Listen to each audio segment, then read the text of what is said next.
Uma prática feita por anos era vista antigamente como algo comum no mundo todo. Hoje em dia, a pauta de pena de morte ainda é constante em nosso país, e a pena ainda é aplicada em diversos locais, incluindo os Estados Unidos, uma grande referência para o Brasil. A pena de morte em certo momento se tornou tão comum que era válida para coisas banais, cometidas por pessoas comuns durante o dia a dia. Aqui no Brasil, os que mais sofreram com isso foram os escravos, índios e todos aqueles que estivessem no caminho de alguma forma de uma pessoa poderosa. Os escravos não podiam se rebelar nem tentar nenhum tipo de prática vista como crime, que eram condenados à forca ou teriam um fim ainda pior. Como no caso de 1614, onde o índio tupinambá e maranhense, chamado Tibira, foi executado por sua sexualidade. Na época, ele foi preso com ferros nos pés e pediu para ser batizado antes da execução. Na época, os líderes religiosos, com medo de que ele virasse alguém importante para a igreja como pecador perdoado por Cristo, ainda na cruz, eles prepararam para Tibira uma péssima despedida. O amarraram em frente a um canhão e dispararam, explodindo assim o homem. O país praticou esse tipo de pena por mais de 300 anos, com os tipos de execução sendo os mais diversos possíveis. No vídeo de hoje, falaremos sobre a pena de morte no Brasil e quem teria sido o último executado. E aí pessoal, beleza? Meu nome é Bruno Fabio, esse é o Planeta Novo e se você ainda não é inscrito do canal, vai se inscrever agora e deixar o seu like para ajudar a gente. No vídeo de hoje a gente vai falar sobre pena de morte, um assunto muito polêmico, cada um tem sua opinião particular, mas é aquilo que eu falo, gente, a opinião não pode mexer na história, a opinião não pode mexer na ciência, porque ciência e história não são questões de opinião, são questões de documentação e comprovações. Então, hoje a gente vai falar sobre a história da pena de morte no Brasil. Uma história que durou por mais de 300 anos. Então a gente já tem um histórico muito grande para ser descrito aqui nesse vídeo de hoje, certo? Por trás das lentes, hoje eu tenho aqui Digo Blackson. Salve, salve. E eu quero saber qual que é a meta de likes pro vídeo de hoje. Meta de like hoje eu quero 17.757. 17.757 likes. E bora contar então quem foi o último executado da pena de morte para depois explicar toda a história dela pelo país. Eu juro por Deus, vale a pena assistir esse vídeo até o final. Bom, o último caso teria acontecido no dia 28 de abril de 1876, e na época o executado Francisco não acreditava que seria executado à morte, porque ele já estava numa época final, onde quase mais ninguém era executado, e onde tinha toda uma campanha contra as execuções. Só que Francisco era um escravo, e 2 anos antes ele tinha tirado a vista de um capitão chamado João Evangelista de Lima e da mulher dele que era Josefina. Ele teve a ajuda de outros 2 escravos que é difícil falar, né, nos dias de hoje, mas era assim que pertenciam ao cara que foi assassinado, que era um Prudêncio e o Vicente, e o primeiro, que era o Prudêncio, foi pego e quando foi pego já foi executado. O segundo, que foi o Vicente, ele já estava numa época onde eles estavam trocando todas as penas de execução por penas de prisão perpétua com trabalho escravo, tá? Também não era nada muito bom assim. Já o Francisco, que achava que ia receber a pena do segundo, porque ele falou, pô, o primeiro se lascou, mas o segundo não se lascou, por que eu sou o terceiro e vou me lascar, né? Ele acabou não tendo a mesma sorte. Ele foi escoltado por 32 soldados e percorreu as principais ruas da cidade de Pilar, que fica no Alagoas, até chegar à forca, onde lá foi executado e pela última vez a pena de morte foi aplicada aqui no nosso país de forma legal, ou seja, pela lei, né? Imagina, ele foi escoltado por 32 soldados, mano. Imagina a galera que não queria bater nele também. Ia batendo também, óbvio, né? Bom, a pena capital, como ela é chamada, já vinha sendo pouco usada desde 1850. O Dom Pedro II foi um cara que ajudou nesse processo. Ele entrou em 1840, então ali em 1850 ele já estava com bastante poderio e já estava fazendo o que ele queria, inclusive tirar a pena capital. Embora ela tenha continuado a existir depois que o Brasil virou uma república, ou seja, o Brasil deixa de ser uma colônia, vira um país próprio, ainda sendo um país monárquico, ainda tendo reis, ainda tendo príncipe, ainda tendo tudo isso. Depois passa a ser uma república, onde a gente vai ter os nossos presidentes e tudo mais, e continuou ainda por um pequeno período ali com a pena de morte, certo? Bom, então ali foi um fim de uma era que começou lá em 1595, quando um português chamado Filipe I, que era o rei de Portugal daquela época, criou um código chamado Ordenações Filipinas. Essas ordenações filipinas eram um código e um conjunto de leis que iam ser aplicados em Portugal e nas colônias, ou seja, incluía a gente, certo? Sim. Então, em 1595 foi criado e em 1603 foi colocado em prática. Para você ter uma ideia de quantos portugueses amaram esse negócio de pena de morte, de pena capital, né, como eles chamam, teve um outro rei, o rei da Prússia, o Frederico II, que no século XVIII ele ficou conhecendo qual que era o código de leis dos caras e o quanto que os caras davam pena de morte para qualquer coisinha que vinha eles davam pena de morte. E ele perguntou, mas ainda tem alguém vivo por lá? Nossa. Só pra vocês terem uma ideia, alguns crimes que eram passivos de pena de morte. Você podia receber por falsificação de moedas, certo? Incesto, adultério, e aí esses crimes mais hediondos aí como assassinato, estupro e tudo mais, mas também você podia ser preso como violação de cartas. Se você violasse a carta que não te pertencia e essa carta fosse de alguém da corte, por exemplo, você tava, ó... Você ia ser ou degolado, provavelmente se você fosse pobre, você não seria degolado, porque a honra de ser degolado era só pros nobres, sabia disso? Sério? É, por isso que quando você vê um rei, o rei nunca morre na forca, já viu? Quem morre na forca? Os piratas do Caribe morrem na forca, porque ninguém leu pros piratas. Os escravos morriam na forca, os indígenas morriam na forca, então... As pessoas que não tinham valor ali pra quem tinha o poder, ia pra forca. Quem tinha valor, acabava indo pra guilhotina. E também tinha uma causa que levou a vida de muita gente, que era feitiçaria. Por que levou a vida de muita gente? Porque feitiçaria... O que é feitiçaria? Primeiramente, tá ligado? Tipo, a feitiçaria... A pessoa chegar aqui, transformar isso aqui num lagarto na minha frente, e aí eu falo, aí mata esse desgraçado que ele vai dominar o mundo. Né? Não é? É o mínimo. Só que, cara, quem decidia era quem tinha o poder, basicamente. Tem um caso muito famoso, que eu acho que já até citei em um vídeo aqui, que é da Mima Reinhardt. Ela veio da França, junto com o marido dela, o René, e chegou em São Paulo. Naquela época, quando ela chegou, mano, ela parou a cidade, disse que ela era muito bonita e tudo mais, e tinha um cara que queria muito ficar com ela. Ele matou o René, o marido dela, pra que ela ficasse solteira, ficasse viúva. Então ele matou o marido da mulher. A mulher começou a ser desprezada pela sociedade ali de São Paulo. Porque ela era viúva? Porque ela era viúva, Meu ela não tinha um Deus. marido, tudo mais, ela era de fora, tinha vários preconceitos com ela, algumas mulheres já não gostavam dela por conta dos maridos ficarem olhando pra ela, tinha um monte de tipo de perseguição que a mulher estava sofrendo naquele momento. E ela foi obrigada a trabalhar no prostíbulo, que foi o único lugar que ela ia conseguir comida pra viver, entendeu? E quando ela foi trabalhar no prostíbulo, olha como a vida da mulher foi desgraçada pelos caras, tá ligado? Ela foi trabalhar no prostíbulo e dois caras lá começaram a brigar e um matou o outro. Quando um matou o outro, falaram pra igreja que condenou ela, falou que ela tinha enfeitiçado os homens e ela tinha que ir então pra fogueira. E ela foi pra fogueira e foi queimada viva em 1692. Meu Deus, coitada da mulher, mano. A mulher não fez nada. É, exato, e a pena de morte, através do quê? De fogueira. Cara, e tem uma dificuldade dessa época, embora as leis da colônia sejam claras e todo mundo conheça o código de lei deles, não tem muita documentação sobre como eles aplicavam naquela época. Porque, de novo, gente, vamos lembrar, era uma relação totalmente diferente. A autoridade era totalmente autoridade, entendeu? Tipo assim, o negro, o indígena, pra eles, não tinha valor nenhum, não era nem ser humano, você entende? Então, tipo assim, pra eles matarem um cara daquele, era 2 segundos, entendeu? Nem precisava de muito, né? Não precisava de código de leis. Inclusive, tem um negócio que, depois do século XVII, começa a vir muito negro pro Brasil. Eles são trazidos pro Brasil por causa da escravidão. Então, quando os negros chegam no Brasil, a pena de morte é aplicada neles, mas quase não tem condenação oficial. Por quê? Porque eles morriam açoitados, velho. Então o cara, tipo, matava o cara no tronco, açoitado, e nem chegava a levar pra nenhum tipo de julgamento ou algo do tipo. Então nem tinha registro. Se você for ver no século XVII e no século XVIII, os negros não são a maioria dos executados oficialmente. Isso só vai acontecer no século XIX, que é o último século da pena de morte, que já é em 1800, quando ela é abolida. E durante essa época final aí, dos anos 1800 ali, né, a gente teve mais registros porque a gente tinha a mídia. Então com a mídia, a gente consegue saber o que estava acontecendo. E de 1833 a 1876,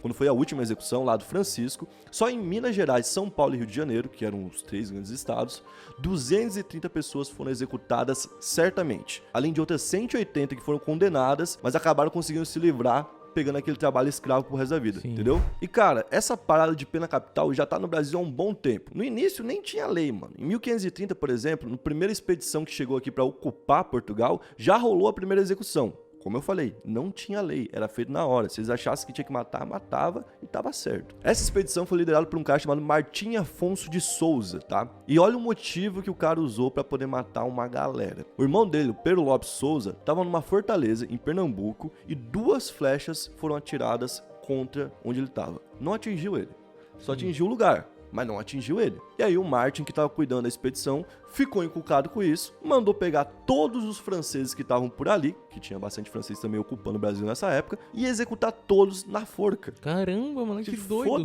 Não sei quem mandou a flecha, vai morrer francês por francês. E só pararam de executar os franceses quando alguém assumiu a culpa. E aí 2 pessoas, depois de várias outras que não tinham nada a ver terem sido executadas, foram executadas também. Meu Deus. E nessa época, as pessoas que estavam sendo executadas eram os traficantes, os hereges e os piratas, além dos franceses, certo? Só que tem um porém muito grande aqui. No Brasil, nessa época, qualquer cidadão se encaixava dentro dessas 4 categorias. É porque não era português, né? Herege, poderia ser qualquer um que não estava seguindo a religião católica, então todos indígenas, por exemplo, certo? Os piratas eram aqueles que estavam vindo pelo mar ali pro Brasil e estavam fazendo a mesma coisa que os portugueses, só que eles falavam que era deles, Sim. então os caras eram piratas invasores. E traficante era qualquer um que fizesse comércio que não fosse Portugal. Então qualquer um que tivesse ali podia ir pra forca facilmente. E no ano da fundação de Salvador, em 1549, teve uma execução que até hoje é lembrada, tá ligado? O governador e fundador chamado Tomé de Souza executou um índio. Esse índio tinha tirado a vida de um português e a pena dele foi ficar na frente da boca de um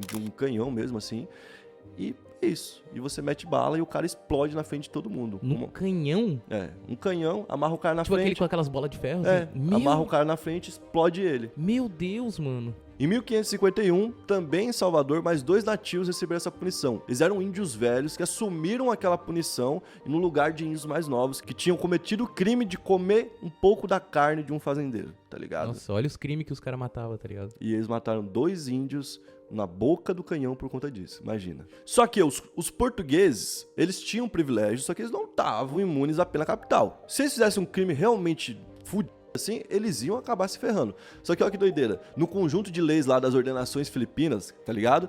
Tinha um detalhe falando o seguinte: se o cara for um fidalgo, ou seja, se ele for um português, se ele for da nossa terrinha, olha bem o caso antes. Tá ligado? É sério, mano, tava escrito isso. Olha bem o caso antes, não vai matar o cara à toa, né, mano? Mano, O cara- tipo, tá ligado? Tipo, os cara- outros querem que se for, meu irmão, faz o que vocês quiserem. Tá ligado?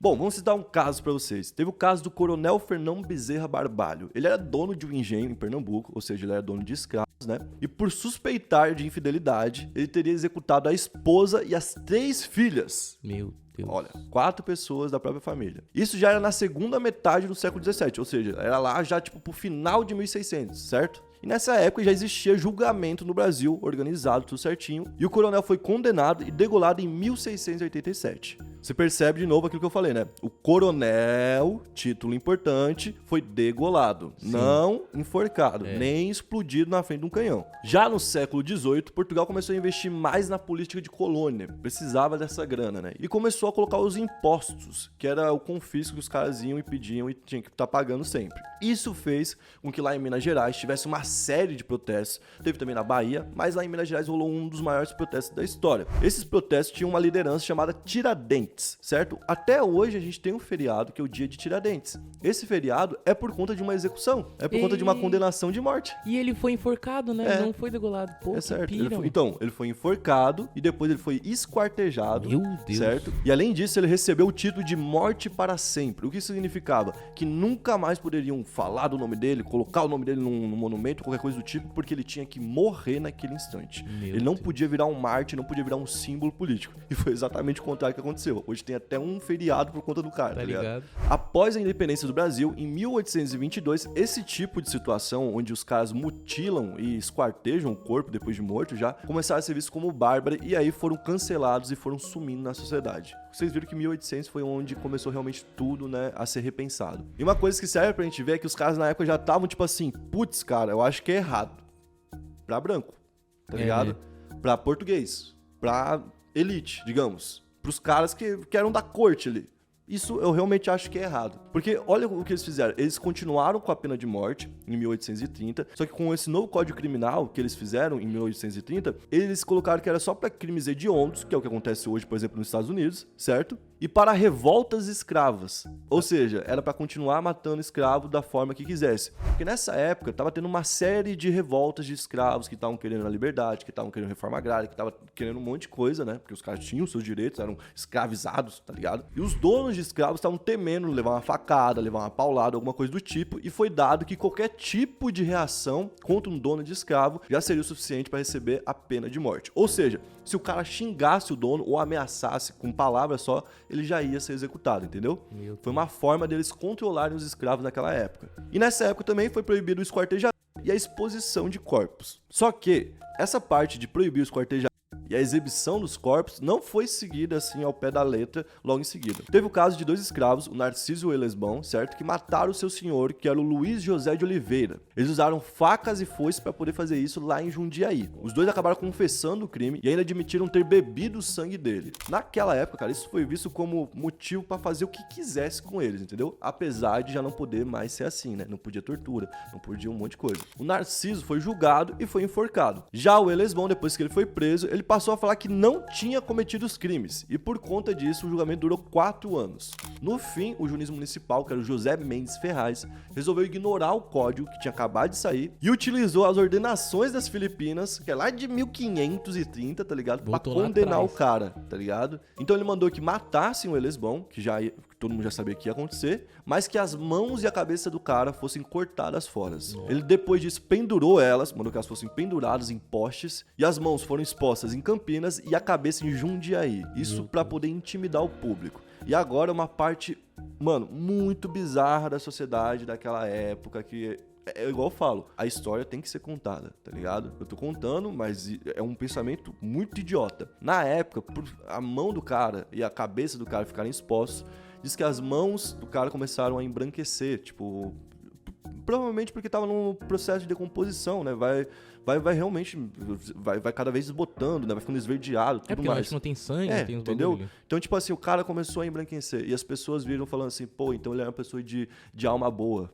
E começaram a ir contra esse tipo de execução. Isso também ajudou a acabar com a pena capital. E lembra que eu falei que teve uma série de protestos dos escravos? Então, uma das maiores foi a Oposição de Carrancas, de 1883, que rolou lá em Minas, que acabou tendo 12 escravos enforcados. Uma outra que rolou foi a Rebelião dos Malês, de 1835, que rolou na Bahia, e teve o fuzilamento de 4 pessoas. E, cara, nessa época aqui, começou a ficar tão claro que a lei estava funcionando ainda só para matar os escravos, que os escravos já sabiam do destino deles. Um cara chamado José Crioulo acabou matando o que seria o senhor dele na época, o José Augusto Cisneiro, em 1851, lá no Rio de Janeiro. Quando isso rolou, foi porque ele foi muito espancado, muito judiado ali pelo cara, e aí ele revidou e acabou matando o cara. E ele falou, mas do que adianta eu falar isso se, tipo, vocês não vão me ouvir?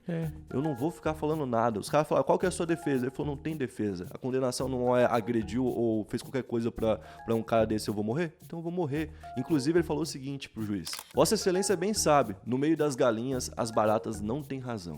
Tá ligado? Meu, imagina que foda, mano. Então ele acabou morrendo enforcado em 1852, no ano seguinte. Então, tipo, essa frase dele, obviamente, ecoou. E outra coisa que acabou ecoando na cabeça da galera, que foi ali o último motivo para realmente o Dom Pedro abraçar essa causa e encerrar a pena capital no Brasil, foi um caso que rolou também no Rio de Janeiro, de um cara chamado Manuel da Mota Coqueiro. Ele era um fazendeiro rico na época. Ele foi acusado de ter mandado assassinar uma família inteira de colonos, que vivia na propriedade dele. Morreram na época o Francisco Benedito, a mulher dele e 6 filhos, incluindo 3 crianças, certo? Todos foram abatidos a pauladas e retalhados com facas e coisas do tipo, e também sofreram golpes de foice. Então o negócio foi muito feio mesmo.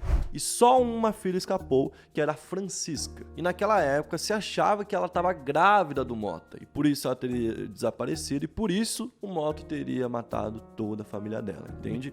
Meu, e olha que só que doideira, mano. Lá naquela época os caras eram muita atrocidade, porque o cara lá matou a mulher, matou as filhas, o outro sempre esquartejava, abria, os caras tudo, tá ligado? O negócio era muito violento mesmo, a vida humana, eu acho que nunca valeu nada, pra falar a verdade. Hoje a gente se assusta, né, mas eu acho que realmente nunca valeu nada. E o Mota, só pra vocês terem uma ideia, naquela época não podia ser utilizado ali o depoimento de escravos, não era considerado útil o depoimento de um escravo. Só que foi utilizado o depoimento de 2 escravos dele contra ele, de tanto que o povo queria matar ele, entende? Então ele foi condenado e enforcado em 1855, certo? Vai lembrar, ele era um fazendeiro da elite, que tinha muita grana, que era respeitado e foi condenado à forca. Então é uma forma já de humilhação pra ele, certo? O povo tava com muita raiva mesmo. Só que, o que aconteceu? Depois disso surgiu uma teoria, e essa teoria começou a ganhar força, e cada vez foi ficando mais forte de que a mulher dele, a Úrsula das Virgens, que era a mulher do Mota, era quem tinha mandado matar aquele pessoal todo, certo? E não tinha sido Mota.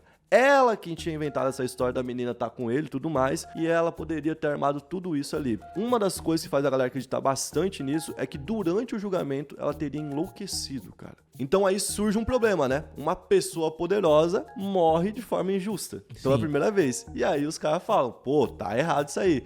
Inclusive tem um jornalista chamado Carlos Mark que ele falou o seguinte: se naqueles tempos até pessoas ricas e poderosas podiam ser condenadas à morte sem provas ou certezas, quantos miseráveis e inocentes teriam sido estupidamente pendurados numa corda antes que a pena de morte acabasse?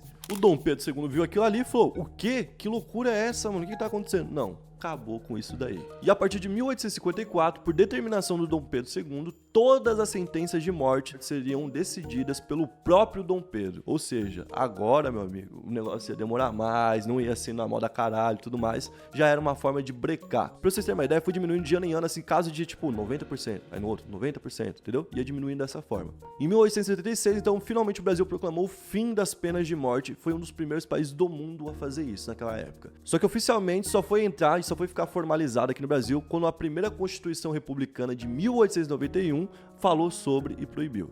A partir daí, forcas, guilhotinas, fogueiras, cadeiras elétricas, injeções letais, fuzilamento, câmara de gás, que em alguns locais dos Estados Unidos, hoje em dia, você ainda pode escolher a forma de morrer.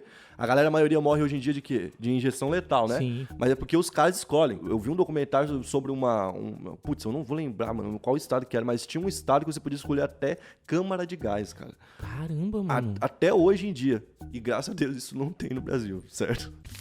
Bom, esse é o vídeo de hoje, espero que você tenha gostado. Se você gostou da abordagem, deixe seu like, se inscreve no canal e comenta aí embaixo o que você acha. A pena capital deveria voltar? Você acha que quais crimes são merecedores dessa pena se você acha que ela deve voltar? Comenta aí embaixo pra gente saber. Tamo junto, valeu, até a próxima.